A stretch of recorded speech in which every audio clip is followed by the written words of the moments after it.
After this amazing game from Lonzo Ball and some other standout performances for the Chicago Bulls, we're going to be talking about if they have some impossible roster decisions coming up. This is your host, Rico Greenhowe, and you have found yourself on another episode of Bulls Digest, and we are jumping into recapping tonight's game as the Chicago Bulls beat the Minnesota Timberwolves at home in this preseason game.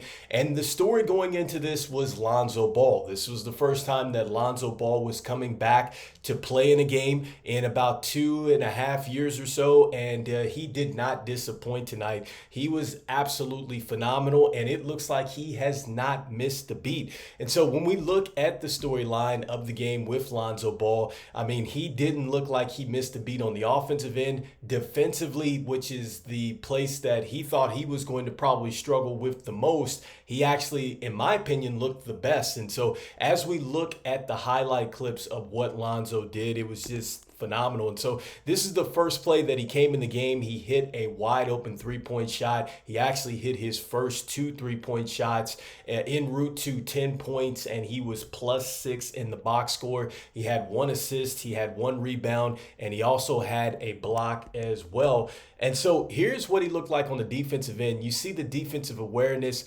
catching his man, going across the paint, being able to locate the basketball, and look at this help side defense, getting the block shot. I mean, you could tell that Lonzo and the basketball IQ was there. And if that is him playing defense with the less athletic version of him, then you can expect for Lonzo Ball to do some special things out here for the Chicago Bulls. And I think that he is going to be a lot better than maybe what Shaun Livingston was in his career. I've been saying that before in comparison. I think that he is going to be like a Shaun Livingston type of player, but it doesn't look like he's missed too much athleticism after being out. So Lonzo Ball was absolutely special today, and the team looked really good too as well. I think that there were numerous times where, he was catching people and getting people on the move, getting them into positions to where they were able to go ahead and get their shot to go. I think that Zach LaVine, he looked comfortable out there, and there was several other players that really looked comfortable when they were running with Lonzo Ball out there. So the team looked really good and responded very well to him being out there. And so next, as we jump into the box score and take a look at some standouts, I want to start with THT. I think that THT absolutely made this team. He's played well in the preseason, came out today, had another strong performance with 17 points. He had 4 rebounds. He also had 5 assists as well. But more importantly, he was 2 of 5 from downtown. So I love the fact that he is showing us the ability to knock down three-point shots. And once again, he was a factor at the end of this game because it was a tight game with the Chicago Bulls winning 125-123.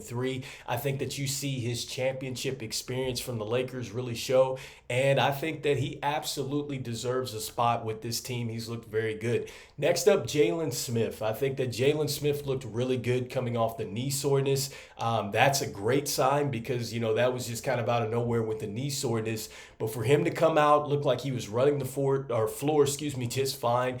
He was 4 of 8 from the field. I love the fact that he had 8 rebounds and 3 assists. And once again, just running the floor. Giddey hit him with a nice assist out there, but making the game pretty simple for him. He did miss a three-point shot, but that's fine. But you wanted to see him operate in space like that on the run, so he looked pretty good. And the next up, I have got to give credit to Patrick Williams. Patrick Williams, he had a slow start, had the jam wrist, had to sit out, and then he came back today and he was a bit more aggressive. 12 points and 6 rebounds. That is a great sign anytime you see Patrick Williams hitting the boards like that with the 6 rebounds. He finished with a +8 in the box score. But more importantly, you see him just being assertive, being aggressive. You wanted to see a little bit more of it. Don't know if it was the fact that he's playing with Lonzo, Giddey out there, just the energy of them being out there with him, or he just kind of got locked in today. I think one of the things that we've got to continue to keep looking at with Patrick Williams is that he's coming off the foot surgery. He's probably still trying to get himself together there. I really don't believe he played a lot of 5-on-5s, and I think that you're probably going to start to see that he's going to try to find his way, but this is a good start for him. Hopefully he can build upon this in their last game coming up on Friday against the Cleveland Cavaliers. Next up, Coby White coming back from the injury. I think that Coby White is a franchise type of player. I've said this a couple times on this channel, and I think that he's shown it in both his preseason games. Once again, 23 points. He finished with a plus in the box score today. I love the fact that he also got 4 assists, 2 rebounds, plus 10 out there, but really just showed you the full package with what Coby White brings. And I think that defensively, he's going to compete out there, but offensively, I think that he's going to take another step, even if he has to play off of Giddey, off of LaVine, Zoe, whoever's out there. I think that he's going to show that he can excel in any role, much like Ayo Dosunmu is as well. Next up, LaVine. LaVine once again reminds us that he can go out there and get you a bucket, and he also shows you that when he's playing with players that make the game easier for him, he looks even better, because that's exactly what happened today. I felt like Zach LaVine, these are 2 games in a row where he was just in the flow. He's not really thinking about it, and you can also tell that he has come back and he really wants to prove something to everybody out there, because defensively, I thought that was really the most impressive thing about Zach LaVine. He was competing his tail off defensively, but he looked good. 19 points. He had 5 rebounds. He had 4 assists as well, plus 4 in the box score. That was his averages before he went down with the foot injury, and this looked a lot more smoother. So LaVine definitely looks like he's back. I'd expect for him to continue to take off as the season goes along. And so those are some players that kind of stood out here. I know Josh Giddey did struggle a bit, but I do like the fact that he did get 9 assists,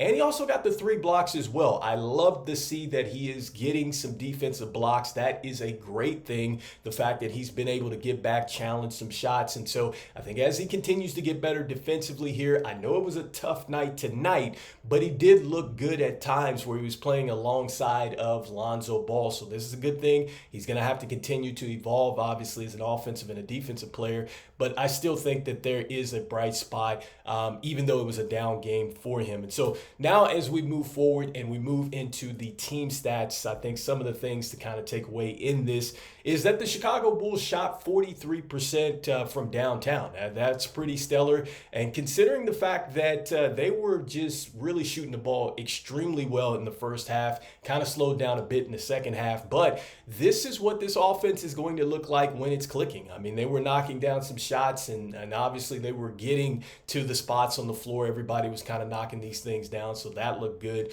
Some of the bad things here was we were out-rebounded once again, 53-46. That's a tough one, even though Vooch did have a double-double in this one.